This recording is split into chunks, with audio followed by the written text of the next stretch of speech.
What is the most cruel and inventive revenge for cheating on your spouse that you can remember?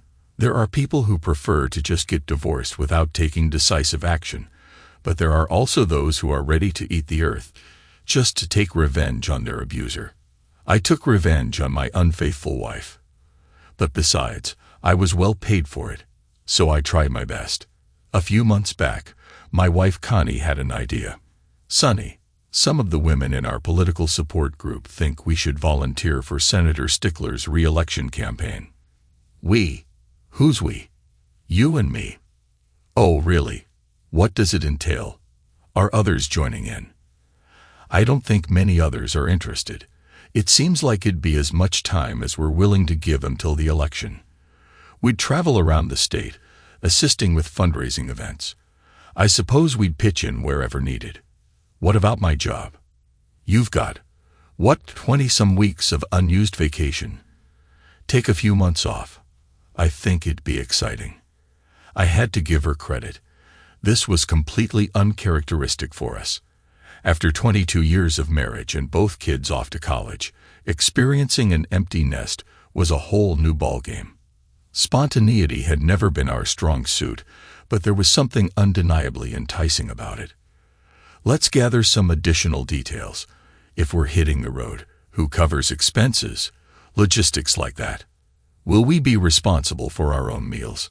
Any uniform requirements? Just gather as much intel as you can. The information we received wasn't a deal breaker. It was a bit pricier than I had hoped, but within our budget.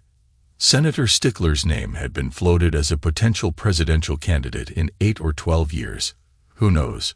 Perhaps we might even get the opportunity to work on a presidential campaign ourselves. I began working at my job 2 years before Connie and I tied the knot. Vanessa Bromley, who started on the same day as me, was among the other hires. Back then, she went by a different name as she wasn't married yet. However, she's since divorced and now goes by Bromley. Despite starting off on equal footing, our paths diverged when she went on maternity leave. Following her absence, I found myself receiving promotions and being assigned high-profile projects. For the past 4 years, Vanessa has been reporting to me. She's an incredibly dedicated employee. Although there has never been any inappropriate behavior when Vanessa and I are alone, she jokingly refers to me as her next ex. She's made it clear that if I ever found myself single again, she wouldn't hesitate to pursue a relationship.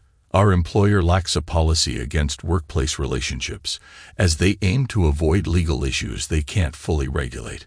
Nonetheless, some individuals have been let go for allowing personal relationships to affect their loyalty to the company. Connie harbors some doubts about Vanessa's trustworthiness. You know the saying, keep your friends close and your enemies closer. That's Connie's approach. We've invited Vanessa to numerous block parties, mainly for Connie to observe our interactions closely. Since there haven't been any incidents, it's been easy to behave naturally. My job doesn't involve any travel. Connie used to work as a temporary employee until she got pregnant. Since then, she's been a full-time stay-at-home mom. When the kids were in school, she volunteered there. Recently, she tried going back to temporary work, but she lacks the necessary qualifications for today's job market. So now she and her friends volunteer for various causes. I've never once suspected Connie of having a physical or emotional affair. We completed the required paperwork and successfully passed the background checks. Although he wasn't enthusiastic, my boss approved my time off. Vanessa was appointed as my temporary replacement. Future ex, I'm stepping into your shoes for the next 10 weeks. Just make sure not to terminate my top employees. I'm a bit more resilient than the previous guy. You might find it hard to readjust when you return. Look at you. If you find yourself overwhelmed, don't hesitate to reach out. It's okay if I'm the only one who knows you're struggling. Ha ha ha ha. I might just do that if things start to get strange. I anticipate some of the guys testing my limits. They'll be skating on thin ice if they do. I'm here to support you, Vanessa. Gotta run. Catch up with you soon. Thanks, future ex. Talk to you later. With minimal ceremony, Connie and I embarked on our first day as campaign volunteers. Among a plethora of college-aged individuals, we were one of 3 older couples. On Wednesday, prior to the fundraising event that evening, we were introduced to the senator. Having seen him on television for the past 12 years or so, meeting him in person didn't excite me much. However, Connie was behaving like a teenage fan at a boy band concert. Henrik Stickler exuded confidence, seemingly considering himself a charmer with the ladies. His demeanor towards male volunteers was noticeably dismissive, while he treated women with affection, embracing them with kisses on the forehead and hugs, and touching their arms, back, neck, and cheeks. Standing shorter than most at around 5'8", and weighing over 200 pounds, he lacked physical fitness and would easily become short of breath. Connie, be cautious around Henrik. I'm uncomfortable with how he behaves so intimately with the women. Oh, come on, Sonny. He's just a very sociable person. Relax. Our days were occupied with tasks like making phone calls, posters, copies, and coffee, and running errands. These activities didn't demand top academic performance. We used various adhesives for our displays, resorting to super glue for heavier items like trophies on poster boards. Handling super glue required caution, as it could easily bond skin together. I once experienced this, spending 3 days trying to separate my glued fingers, even resorting to internet remedies, which resulted in losing several layers of skin upon separation. The affected fingers still struggle to heal and can be quite painful, as the glue inhibits skin breathing, causing skin damage.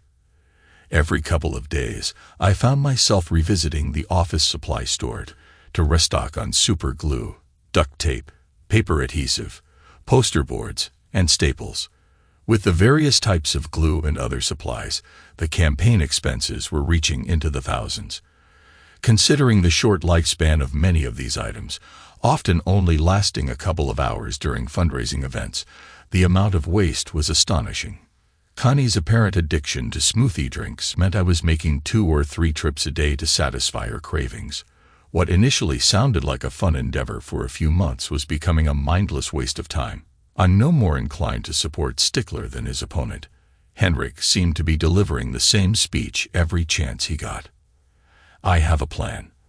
I'll stick to it, and I'll stick it to Washington. The problem is he's been in office for 2, and all he's done is line his pockets. I doubt he's ever proposed any meaningful legislation. Voting strictly along party lines seems to be his only approach. If his opponent didn't seem equally corrupt, I'd abandon this experiment altogether. Our domestic situation was deteriorating. Due to the long hours and commuting time, our sexual intimacy had practically vanished. Meanwhile, Connie continued to post pictures on her Facebook page from every fundraising event. Repeatedly, the captions read, "Here I am with Senator Stickler." In each photo, his hands were visibly present on her in some way. At the very least, she seemed infatuated. Despite my attempts to rekindle our intimacy, they were thwarted when I expressed concerns about Connie's interactions with Henrik. "Connie, what's come over you? You seem to hang on every word," Henrik says, like a devoted puppy following him around. "Should I be concerned about the 2 of you? I can't believe you. What? Are you feeling threatened by a successful man? Is that what this is about? I admire him. He's wealthy, influential, and prestigious. But let's not forget, he's also married." With that, she stormed off and slammed the bedroom door. If Connie were to quit this campaign, I'd consider doing the same. But suggesting it only led to another heated argument. I can't wait for this election to be over. Stickler may be ahead in the polls, but not by a significant margin. It's still uncertain. With just 2 weeks left, we need everyone on board. We were 3 hours away from home preparing for tonight's fundraising dinner. Henrik had just entered the ballroom and was engaged in networking. I held a stack of brochures to distribute later. Having just returned from picking them up, I hadn't yet seen Connie. "Are you Sonny Tennessee's?" I turned to see a man holding a manila folder. "That's me. How can I assist you?" "My name isn't important. You can call me James. I work as an investigator for some individuals interested in Senator Stickler losing the election. I have evidence that might persuade you to join our cause." Feeling uncertain, I glanced around, seeing no one paying us any attention. James persisted. "Come with me." As we walked toward the hotel lobby, my world began to unravel. "Sonny, your wife and Henrik are having an affair. Over the past 4 weeks, she's visited his suite 9 times just before fundraising dinners. The pictures in this folder document her arrivals and departures on those occasions. I also have photos from this afternoon's encounter on my phone. He left first, while she stayed to shower. She exited his suite about 10 minutes ago." James displayed the pictures from today. My stomach churned and I felt on the verge of hyperventilating. "You might want to sit down before you browse through the photos in the folder. We managed to capture their personal meetings twice. I couldn't go through with it. My marriage is over, but I couldn't bear the thought of those images lingering forever. How can I be certain these scenes aren't orchestrated?" "I suppose you can't be certain. He's rather deviant and enjoys leaving marks on his partners. If you doubt me, take a look tonight. See if it resonates with you." Henrik slips a room key card to her, which she tucks into her sweater pocket. Then she seeks you out, assigning you a task that takes you away from the premises. When you return, she's freshly intimate, and you're none the wiser.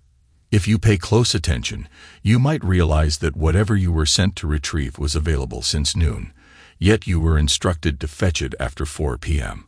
About 90 minutes before each fundraising dinner, I'm dispatched to collect documents or make purchases.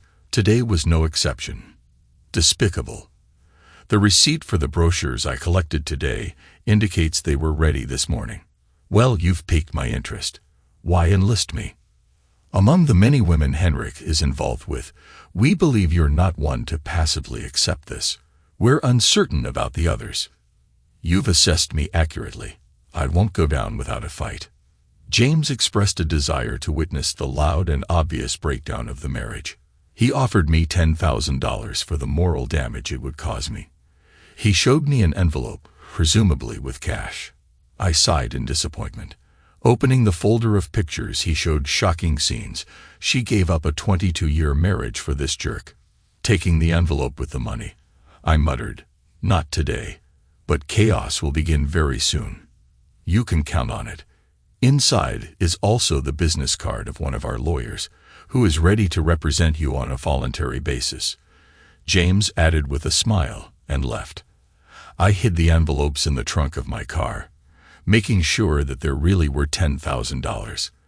The lawyer's ID was in my wallet. I lost interest in supporting the campaign, so I didn't go into the ballroom until after the event. Why did this happen? I felt sick. How could I mean so little to her? Happily ever after was not part of my plans. Seething with anger, I retrieved the attorney's business card and dialed his office. "Grant," the attorney answered, and our conversation proved to be highly productive.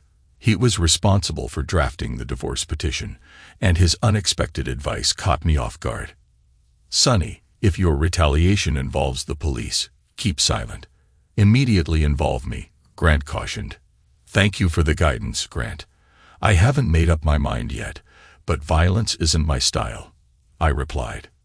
"He's a formidable adversary, and once provoked, who knows how low he'll stoop," Grant warned. For the next 2 hours, I racked my brain for revenge schemes. Countless ideas swirled, but executing any of them seemed impossible. I resolved not to serve Connie until I exacted my retribution. "Where have you been all this time? Don't you ever pick up your phone anymore? I was incredibly worried that something terrible had happened to you. I wasn't feeling well. I think I misplaced my phone. Are you ready to leave? We still need to help with the cleanup."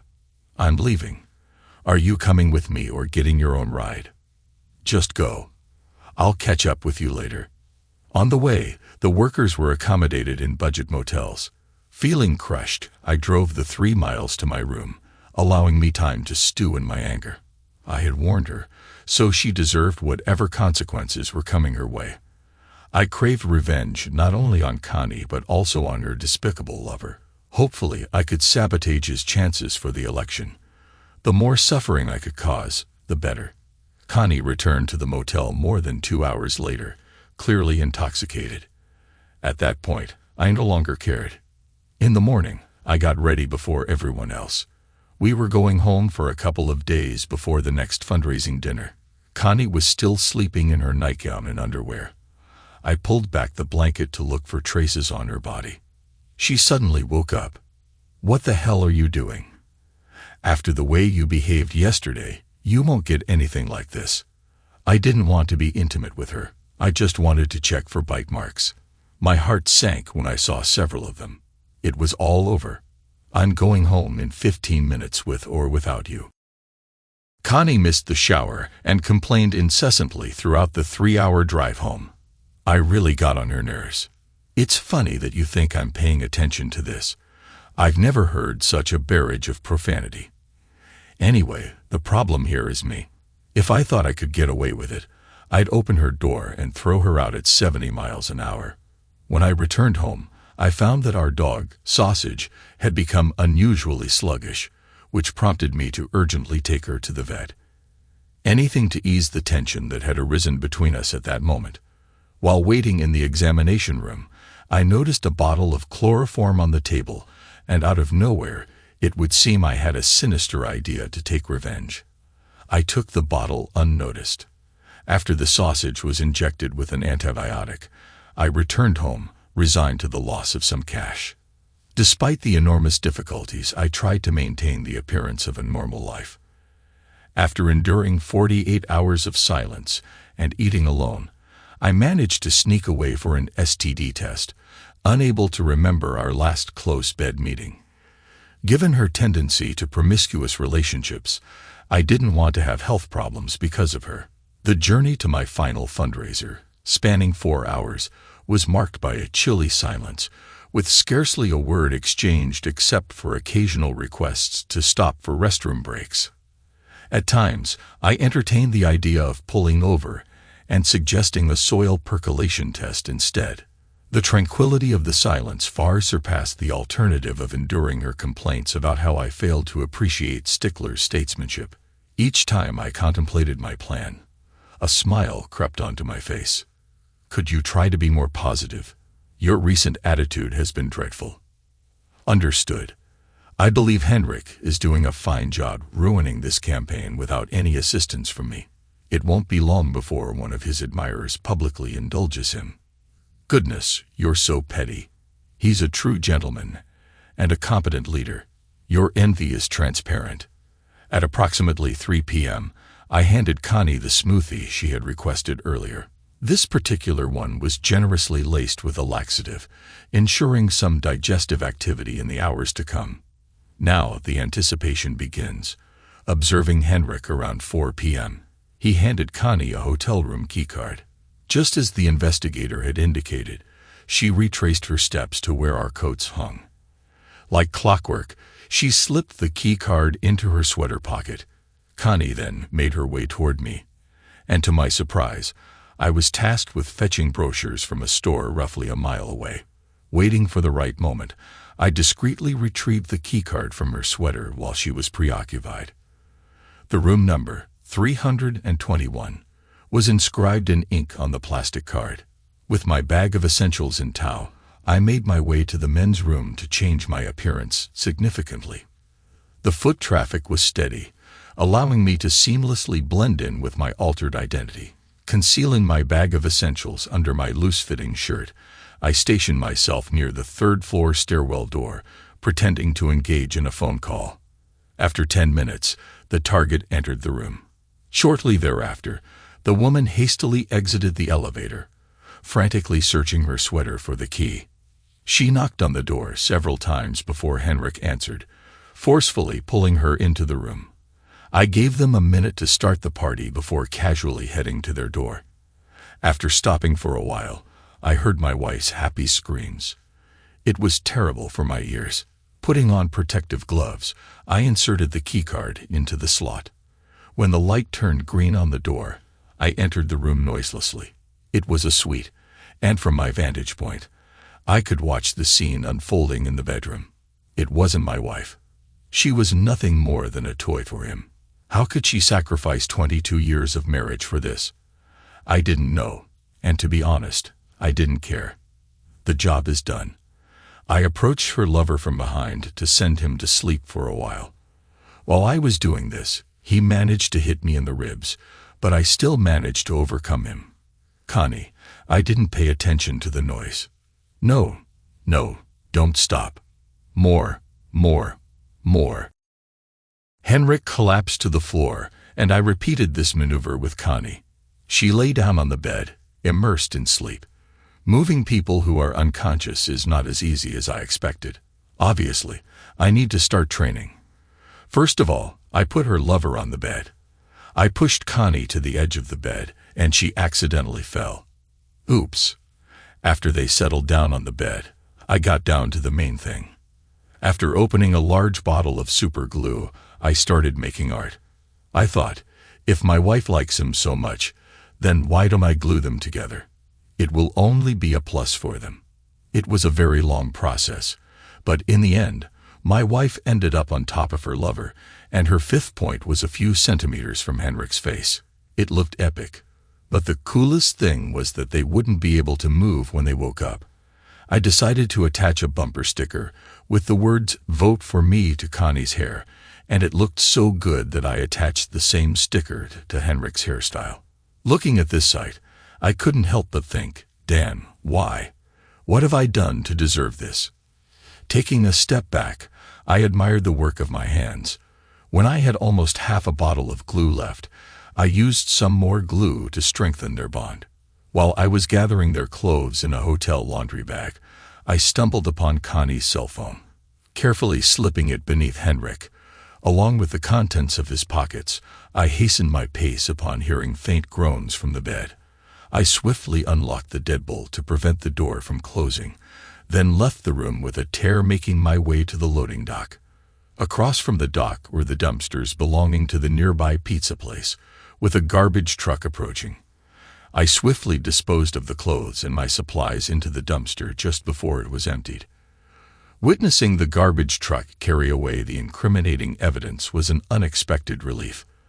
On my way back to the men's room, I encountered a pack of reporters and cameramen.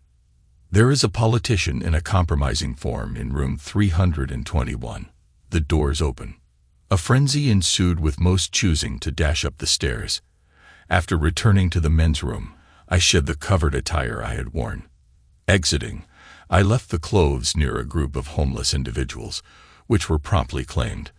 My alibi would be that I discovered them abandoned in the bathroom, with the intention of helping those less fortunate. I texted Connie to inquire about her whereabouts. Shortly after, I dialed her number with the intention of leaving a voicemail. A man answered, saying, "Hello." I asked, "Is Connie there?" He responded, "Connie who?" I replied, "Connie Tennessee's." He asked me to hold on, and I could hear him calling out, "Anybody know a Connie Tennessee's?" Then someone began screaming, "No-o." The man returned to the phone and asked, "Who's asking?" I identified myself, saying, "I'm Sonny Tennessee's, her husband." He inquired, "Where are you calling from, Sonny?" I explained, "Connie and I are campaign workers. I'm by the ballroom." He instructed, "Get your butt into room 321, quickly." The phone abruptly lost connection. I ascended the stairs quickly to the third floor. A slight commotion caught my attention near room 321. Upon entering, I found a gathering of at least 12 individuals, capturing images and videos. Some were engaged in phone calls, spreading the news. The press secretary and campaign manager for Stickler were visible on the balcony, attempting to gain access through the locked sliding glass door. It seemed someone had deliberately kept them out. My suspicion was that they intended to disperse the gathering, but were met with resistance. I proceeded towards the figure lying on the bed. "Excuse me, woman of questionable morals, is that you over there? What are those marks on your body?" I apologized. "Dear, we can resolve this. Henrik is responsible for those marks after our encounter. It seems like you've been involved with him for a while. Can we really work through this? I doubt it. Here's the deal. I'll step out for a moment.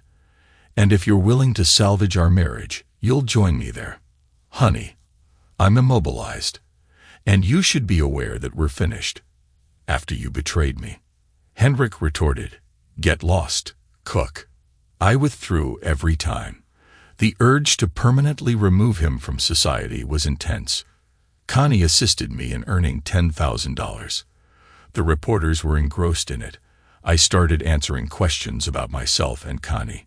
Connie screamed, "I need to go to the bathroom now." No one moved or spoke until a sudden sound resembling a small waterfall rang out. Henrik started choking. Then he felt sick and started choking. The liquid splashed in all directions.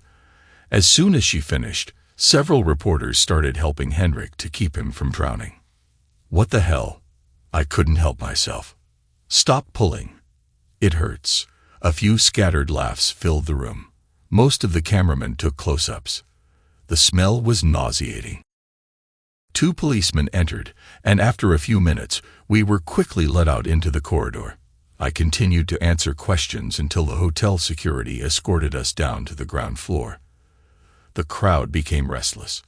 Since the tickets cost $1,000 each, Henrik had to blend in with the crowd. His wife's limousine pulled up to the sidewalk, accompanied by an unusual number of television vans for this event. Most of the 200 expected guests had already arrived, which increased the anticipation. When the ambulance arrived, reporters surrounded her, harassing the police and hotel staff. As the stretcher covered with a sheet approached, the reporters caught every sound. A male voice murmured, "Damn it, she wanted to go to the toilet again." After which she coughed and vomited. A female voice objected, "Fuck you. I can't help myself. It's a natural process." Mrs. Stickler had to defend herself from insults when someone handed her a folder with photos. She looked at a few, gasped, and dropped them. Chaos ensued when reporters pounced on the photos, fueling gossip. An announcement came over the crackling loudspeaker. "Ladies and gentlemen, Henrik Stickler will not be able to join us tonight due to hospitalization. We appreciate your understanding and support. Dinner will be served now." These individuals relished showing off, so Henrik's absence didn't faze them. Done with my work, I drove back to my motel. As I lay on the bed pondering why I was discarded so easily, tears welled up. The reality of my failed marriage hit me hard. What I believed to be a strong union was merely an illusion. About 30 minutes later, my phone rang. Seeing it was the hospital, I put on a brave face. "Hello. Is Mr. Sonny Tennessee's available?" "This is him." "Mr. Tennessee's, your wife has been admitted to University Hospital. Are you familiar with our location?" "Yes, I am." "Why does that matter?" "Don't you want to visit her?" "That unfaithful woman." "Can I request to withdraw life support?" "Sir, she's not on life support. We need you to confirm her identity and provide her insurance details." My $10,000 incentive kicked in. "Fine. I'll be there shortly." At the hospital entrance, numerous news crews hovered, denied entry by management. Amidst the chaos, someone spotted me. "Mr. Tennessee's, can we get a statement?" I raised my hand, signaling a pause. In a moment, approaching the reception desk, I introduced myself. "I'm here to see Connie Tennessee's. I'm her husband." "I'm sorry, sir. No visitors allowed presently. I need to copy her insurance cards," the receptionist replied. "Lady, you could be anyone claiming to be my wife. Take your pen and shove it." Her expression froze as I turned to leave. "Mr. Tennessee's, what's happening?" "The hospital says they have my wife but won't let me see her." A news crew activated their spotlights, preparing for a live broadcast. "We're going live. Could you repeat that, Mr. Tennessee's?" "I said the hospital has my wife but won't allow me to see her. When I identified myself, they claimed no visitors were allowed. Seems being a senator gives you the power to block access even to the unfaithful wife, I just discovered. I created the image of Senator Stickler." Have you seen this photo of Senator Stickler? A deviant with a miniature appendage bites the bodies of his conquests after he enters into a bed relationship with them. If your wife or girlfriend was involved in his campaign, it would be wise to examine her body. At that moment, the hospital security interrupted the conversation and escorted me into the room. The man in the suit motioned for me to come over. Mr. Tennessee's, our secretary made a mistake by denying you access to your wife. However, I must warn you that this situation may be extremely unpleasant for you. How so? Well, she and the senator are literally connected to each other. Both are without clothes. Yes, I'm aware of that. I've witnessed this before. Have you managed to separate them yet? No. It may take a few days if they don't agree to the surgery. It would be more appropriate to raise their body temperature and put them in a steam room. I advocate separating them in the most painful way possible. The man in the suit nodded in agreement. If it were my wife, I would take that approach too. When the administrator escorted me to her room, an armed guard kept a watchful eye on me. Inside, 2 nurses were indiscriminately applying gel.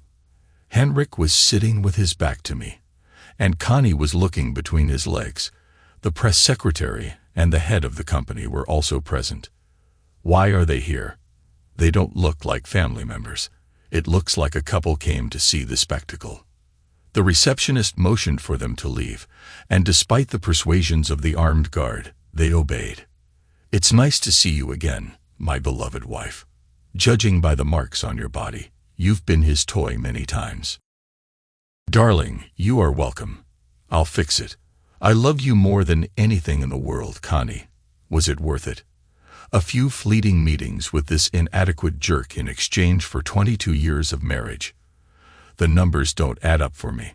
I'm leaving and filing for divorce. No, don't leave me. I need you. I pointed at the man in the suit. That's her. I will provide my insurance details at the front desk. After settling everything with the admissions officer, I returned to talk to reporters. There were his friends in the senator's room. I guess I'm not used to Washington-style gatherings. Let's hope that the wives of the press secretary and the campaign manager are lenient. The man in the suit followed me and quickly intervened. They shouldn't have been allowed in there. Nothing untoward happened. As the interview continued, he was interrupted by a police officer. Sonny Tennessee's, you have the right to remain silent. The fact that I decided not to answer any questions only made them angry. I made my only call to Grant. He advised me to respond with silence, which I managed to do successfully. 10 minutes after he arrived, I was on my way to my motel room. I packed our things and checked out. I called Grant and asked him to start the divorce procedure. He assured me that his processing server would wait until Connie found a place on her own. During my 4-hour drive, Vanessa called, disrupting my thoughts. Hey, old flame. Just caught your brief moment of fame on the news. Want to chat? Yeah, I could use the distraction. Otherwise, I might drift off the road with my thoughts. How's work? Fantastic. We've been brainstorming how to break the news to you gently. Chuckling. You're kidding, right? By the way, did you see the clip of her embarrassing him? Oh yeah. They keep replaying it. It's pretty amusing. They've managed to keep it PG rated despite the suggestive content. Her joke about the transplant is classic. They've played that too many times. How do I bounce back from this? You don't. You whisk me away, and we live happily ever after. I'll do my best to drag you along. That sounds incredibly tempting. It needs to be more than just tempting. When are you getting back in town? Probably after midnight. Well, there's a 2 a.m. flight to Vegas. I'll meet you at the airport. I hesitated for a moment. See you there. Yes, yes, yes. You're going to love the next few days. We talked for an hour until she had to pack and head to the airport. I could handle my calls just as easily from Vegas.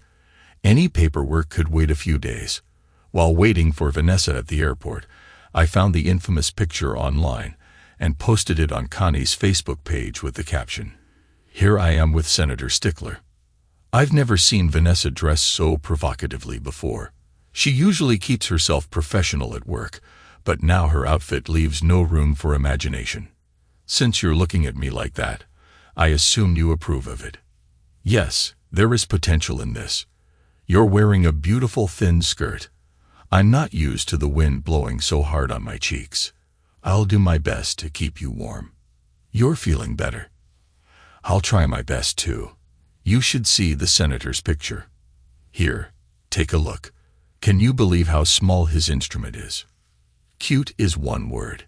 If he had kept them facing the wall, no one would have known. But back to your situation. Patience, my dear. Did you manage to find us a place to stay for the night? You underestimate me. I arranged an Uber ride and VIP check-in at the hotel. Start the countdown. Your new love life will begin in less than 3 hours. After we checked into the hotel, the next 36 hours of my life passed like a fairy tale. I've lost count of how many times I've had fun with her. I didn't even notice how we had already boarded the return flight. It was amazing. We said our goodbyes at the airport, making plans to meet up for dinner later. Throughout my absence, I hadn't turned on my phone at all. Upon finally checking it, I found numerous missed calls and texts from my 2 worried children. It was late, but I made sure to call them back promptly. They had every right to be upset with me for being out of touch. After addressing their concerns, I informed them of what I knew about their mother's infidelity and current situation. Additionally, many of our friends had reached out with messages aimed at lifting my spirits and offering support. One peculiar call came from a woman claiming to be a campaign worker. Initially, I thought it might have been one of the students. I returned her call the next morning. Hello. Hi, this is Sunny Tennessee's. You left me a message. Thank you for getting back to me. I have an issue and was hoping you could provide some guidance. Sure, go ahead. I'm not sure if I can assist, but I'll do my best.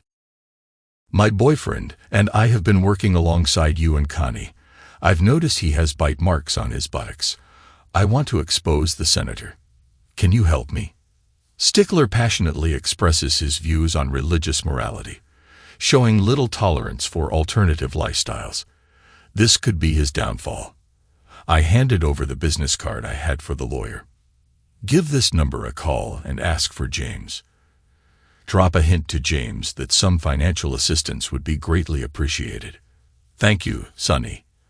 The press conference and its immediate aftermath were thrilling to witness. Stickler's 2-point lead in the polls had now turned into a 5-point deficit just a week before the elections. His opponent's latest advertisements were merciless. Someone wants to challenge Washington, but with his feeble efforts, Washington might not even notice. On Monday evening, the hospital called. Dear, I'm in my room now. Can you come in and talk to me? I don't want a divorce. What should I say? Should I bring the children? I have no intention of making peace. I'm sorry, Connie. I have a dinner date with my fiancé. Get well soon. I will inform the children about you. What did you just say? We're still married. I said I would inform the children about you. Maybe we'll talk later. Honey, don't you dare hang up on me. When I hit the end button, I called my future wife. Vanessa picked up the phone. How is my future fiancé doing today? Would you like to have a drink together at night? Of course, come in.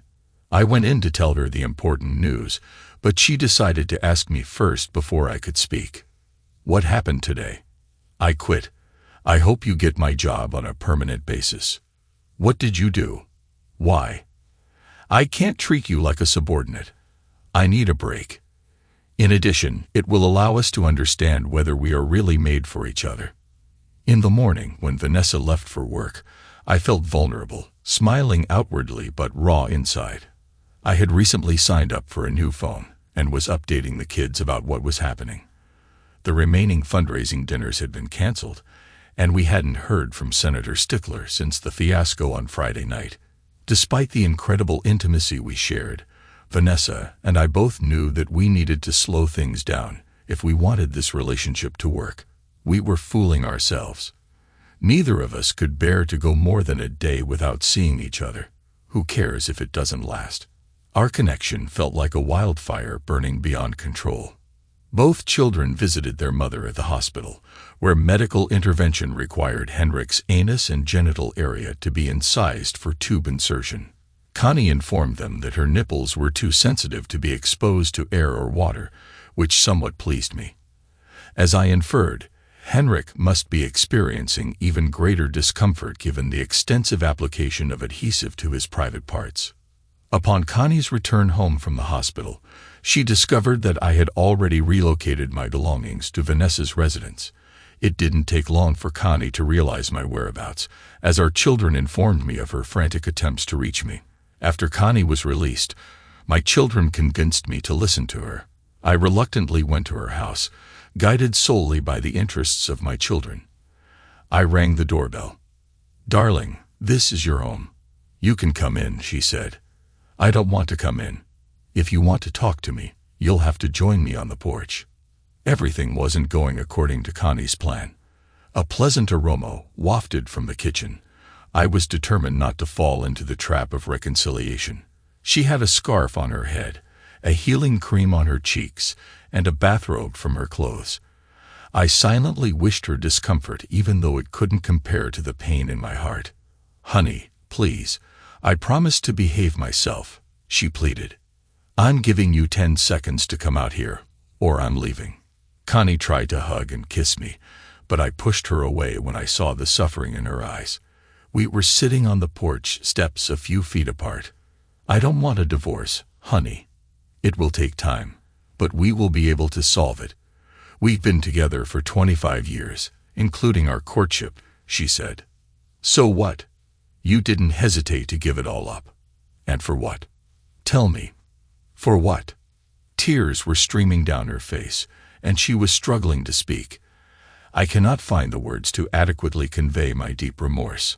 I got carried away in the moment, but I realize now that's no excuse. What I did was unforgivable, and I'm pleading with you for another chance. "That's not going to happen, Connie. Everyone I know now knows that you were involved with Stickler. They understand that I meant nothing to you. I won't subject myself to their sympathy or mockery.